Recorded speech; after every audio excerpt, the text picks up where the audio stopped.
Mani ndagushaka hano ishoro ngwino ntware kwa muganga mani bangu. Sinkakure mu ntoki z'umuntu ufite amaraso yo kwa Werarise.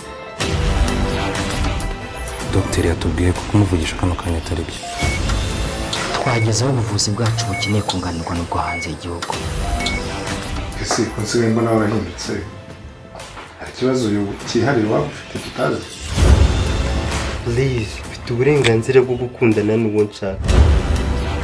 Nukuri mumfashe, nukuvuga ko nta yandi mahitamo mfite. Ngwaje umwana kandi ukeneye amafaranga yo kujya kumuvuza rwose.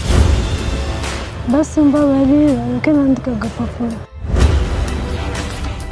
Sinye numva impamvu niba yatumye kese ataza kwa muganga kunsura. Wa munaniro wanjye wose byari kubera ko mwita. Maze ngo ashobora no kutarenza ukwezi.